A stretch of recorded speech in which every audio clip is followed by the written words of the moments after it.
আজি এই ভিডিঅ'টোত আপোনালোকক স্বাগতম জনাইছোঁ আৰু ইয়াত মই আপোনালোকক যিসকলে ডিব্ৰুগড় বিশ্ববিদ্যালয়ৰ অধীনত ডিব্ৰুগড় ইউনিভাৰ্চিটি যি পিজিত এডমিশ্যন ল'বৰ কাৰণে যিটো এণ্ট্ৰেন্স টেষ্ট হয় অৰ্থাৎ DUPGETৰ ওপৰত আপোনালোকে বহুতেই যিহেতু মোক সুধি আছিল, গতিকে তাৰ ওপৰতে এই ভিডিঅ'টো মই প্ৰস্তুত কৰিছোঁ। আপোনালোকে ভিডিঅ'টো শেষলৈকে চাব আৰু আপোনালোক যদিহে মোৰ চেনেলটো নতুনকৈ আহিছে তেনে ছাবস্ক্ৰাইব কৰি কাষত থকা যিটো বেল আইকন সেইটো প্ৰেছ কৰি ৰাখিব।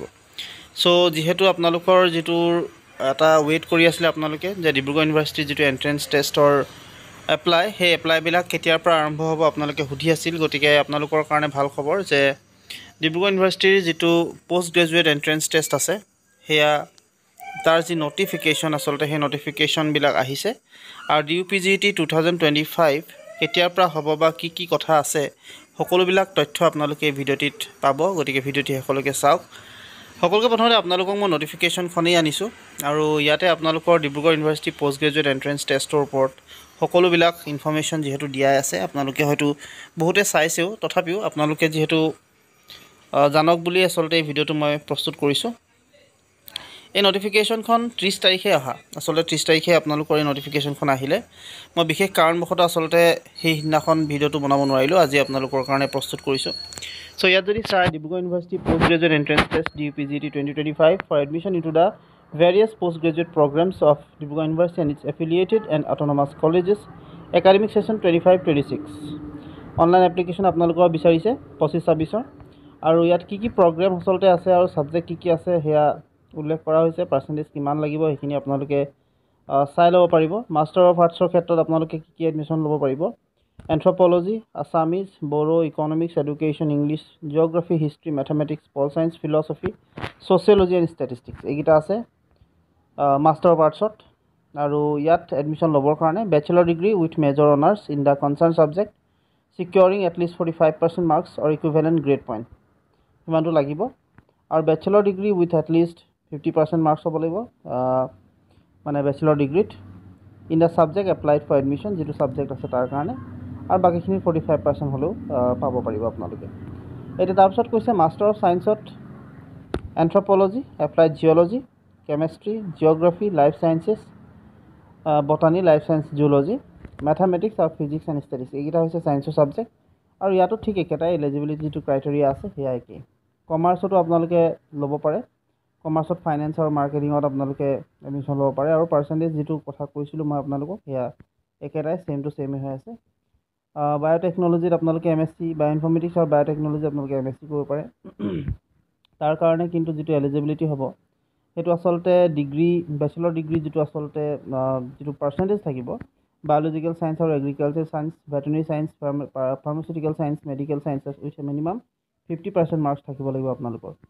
মাছ কমিউনিকেশ্যন কৰিলে 45% মাৰ্কছ লাগিব মেজৰ বা অনাৰ্ছত। ওমেন ষ্টাডিজত যদি আপোনালোকে কৰে তেতিয়াহ'লে 45% মাৰ্কছে লাগে। MA ইন এপ্লাইড চাইক'লজিটো আপোনালোকৰ 45% মাৰ্কছ।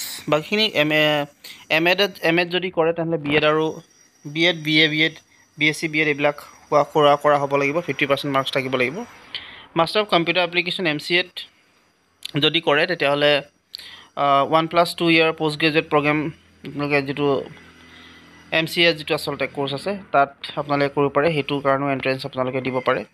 তাৰপিছত master of travel and tourism মেনেজমেণ্টো আছে আৰু তাৰ কাৰণে আপোনালোকে যিটো পাৰ্চেণ্টেজ হ'ব ফাইন আৰ্টছ আৰু মিউজিক 3 বছৰীয়া এই কোৰ্চটো থাকিব লাগিব। Graduation except fine arts and music of minimum 3 years duration from recognized university institute securing at least 50% marks in major aggregate. Those awaiting for their final year results may also apply.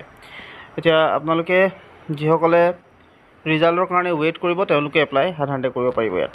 এতিয়া ইয়াত কি কথা উল্লেখ কৰিছে চাওক, কোনে apply কৰিব পাৰিব। প্ৰথম কথাটো হৈছে candidates appearing in 6th semester BA BSc BCom examination 2025 and waiting for the results are eligible to appear in the DUPGET 2025 can get provisional admission if selected. আপোনালোক যিসকল 6th semester হয় BA BSc BCom DUPGET তেওঁলোকে দিব পাৰিব, appear যিসকলে কৰিছে অৰ্থাৎ আপোনালোকে যিসকলে পৰীক্ষা দিছে ৰিজাল্ট এতিয়ালৈকে দিয়া নাই তেওঁলোকে। Candidates appearing in the final semester examination and waiting for results but have backlog in second or fourth semester examination are also eligible to appear in the DUPGET 25 and can get provisional admission if selected. Second আৰু ফ'ৰ্থত যদি আপোনালোকৰ backlog আছে আৰু যদি আপোনালোকে 6th semester ধৰক পৰীক্ষা আপোনালোকে এপিয়াৰ কৰিছে তেওঁলোকেও দিব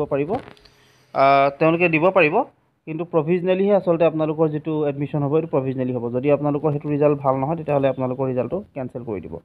However, the above mentioned candidates shall have to submit the final grade sheet mark sheet within a stipulated date to be decided by the university. আপোনালোকক কিন্তু এটা টাইম দিব, সেই টাইমৰ ভিতৰত কিন্তু আপোনালোকে মাৰ্কশ্বিট আৰু গ্ৰেড শ্বীটখন জমা দিব লাগিব। এইটো হৈছে প্ৰথম। এতিয়া ইয়াত এপ্লাই যিটো ক্ৰাইটেৰিয়া আপোনালোকক মই ইতিমধ্যে ক'লোৱেই যে কেনেকৈ আপোনালোকে এপ্লাই কৰিব। চিলেকশ্যনৰ ক্ষেত্ৰত আচলতে যিটো ক্ৰাইটেৰিয়া আছে সেইটোত 80% ছিট আপোনালোকৰ ৰিজাৰ্ভেশ্যন এইবিলাক চাব আপোনালোকে, আৰু কিমান কি কথা ৰিজাৰ্ভেশ্যনৰ কথা আপোনালোকে মুঠতে দিব পাৰে আৰু পৰীক্ষাটো। তাৰপাছত ক'ত হ'ব পাৰে পৰীক্ষাৰ যিটো চেণ্টাৰ সেইকেইটা ক'ত হ'ব। ডিব্ৰুগড়, তিনিচুকীয়া, শিৱসাগৰ, যোৰহাট, গোলাঘাট, মাজুলী, লখিমপুৰ, ধেমাজি, চৰাইদেউ, গুৱাহাটী, নিৰ্জুলি, অৰুণাচল প্ৰদেশ, ডিফু, কাৰ্বি আংলং এইকেইটা ঠাইত হ'ব। তাৰ পৰা আপোনালোকৰ যিটো ছাবজেক্ট কোড সেইকেইটাও দিয়া আছে ইয়াত, আপোনালোকে ছাবজেক্ট কোডো চাব পাৰে। তাৰপিছত আপোনালোকৰ যিটো ডেট, এতিয়া ডেটকেইটা যিহেতু ইম্পৰ্টেণ্ট, পৰীক্ষা কেতিয়া হ'ব আৰু ইয়াৰ অনলাইন এপ্লিকেশ্যনৰ ডেটটো কেতিয়া। আপোনালোকৰ অনলাইন এপ্লিকেশ্যন আৰম্ভ হ'ব 8 তাৰিখ 5 মাহ 2025 পৰা। 8 তাৰিখৰ পৰা আপোনালোকৰ DUPGETৰ যিটো অনলাইন হ'ব সেইটো অনলাইন আপোনালোকে কৰিব পাৰিব, আৰু লাষ্ট ডেট আপোনালোকৰ হ'ব 26/5/2025। অৰ্থাৎ ভালেখিনি সময় দিছে, 8 তাৰিখৰ পৰা 26 তাৰিখলৈকে আপোনালোকক সময় দিছে। 8/5/2025 আপোনালোকে ষ্টাৰ্ট হ'ব সেই ডেটটো এপ্লাই কৰাৰ, আৰু লাষ্ট ডেট থাকিব আপোনালোকৰ 26 তাৰিখ 5 মাহ, অৰ্থাৎ এই মাহৰে 26 তাৰিখলৈকে এপ্লাই কৰিব পাৰিব। এতিয়া শ্বিডিউলটো হৈছে পৰীক্ষা কেতিয়া হ'ব। 7 তাৰিখ 7 মাহ 2025 সোমবাৰ 10টা পৰা 12টালৈকে আপোনালোকৰ anthropology, applied geology, chemistry, education, English, history, mathematics এইকেইটা হ'ব। আকৌ 7 তাৰিখে আচলতে পিছবেলা 1:30 পৰা 3:30লৈকে Assamese, Bodo, biotechnology and bioinformatics, philosophy, political science, MTTM এইকেইটা হ'ব পিছবেলা। 8 তাৰিখে হ'ব applied psychology, economics, geography, life sciences, zoology, MA আৰু ফিজিক্স, ষ্টেটিষ্টিক্স এইকেইটা হ'ব। আৰু 8/7/2025 আকৌ MCom in finance and marketing, mass communication, MCA, sociology, women's এইকেইটা হ'ব। চ' ডিক্লাৰেশ্যন আপোনালোকৰ যিটো ৰিজাল্ট হ'ব সেইটো 18/7/2025 আপোনালোকৰ ৰিজাল্টটো আউট কৰি দিব, আপোনালোকক পাই যাব আপোনালোকে। চ' ইয়াত এপ্লাই কৰিবৰ কাৰণে যিটো অফিচিয়েল ৱেবছাইট তাতে যাব পাৰিব। তাত গৈ আপোনালোকে নিজৰ নামটো প্ৰথমতে ৰেজিষ্টাৰ কৰিব। ৰেজিষ্ট্ৰেশ্যন হোৱাৰ পিছত আপোনালোকে যিটো মোবাইল নম্বৰৰ পাছৱৰ্ড দিছিলে সেই মোবাইল নম্বৰৰ পাছৱৰ্ডটো দি কিনে লগ ইন কৰিব, আৰু লগ ইন কৰাৰ পিছত যিখন এপ্লিকেশ্যন ফৰ্ম আহিব সেইখন আপোনালোকে ধুনীয়াকৈ ফিল আপ কৰিব আৰু তাক ছাবমিট কৰিব। আপোনালোকক ফৰ্মখন কেনেকৈ ফিল আপ কৰিব সেয়া মই আপোনালোকক দেখুৱাই দিম বাৰু, যদিহে যেতিয়াৰ পৰা আচলতে ষ্টাৰ্ট হ'ব তেতিয়াৰ পৰা। গতিকে আহিলে আপোনালোকক নিশ্চয় ফৰ্মখনৰ ষ্টেপ বাই ষ্টেপ যিটো প্ৰচেছ সেইটো মই আপোনালোকক দেখুৱাই দিম। আৰু ইয়াৰ আৰু এটা কথা আপোনালোকক কৈ থওঁ বুলি ভাবিলোঁ লগতে, এইখিনি আপোনালোকে কৰিবই।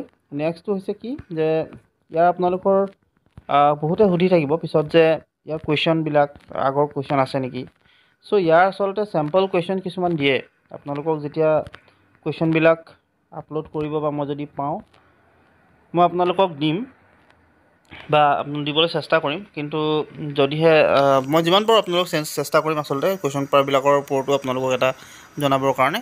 চ' এইখিনি আছিল আজি আপোনালোকক। চ' DUPGET যিসকলে দিম বুলি ভাবিছে এণ্ট্ৰেঞ্চ টেষ্ট ডিব্ৰুগড় ইউনিভাৰ্চিটিৰ আণ্ডাৰত তেওঁলোকে এপ্লাই কৰিব পাৰিব 8 তাৰিখৰ পৰা, আৰু 8 তাৰিখৰ পৰা এপ্লাই কৰি অতি সোনকালে যাতে এপ্লাই কৰক, 25 তাৰিখে যিহেতু লাষ্ট ডেটেই।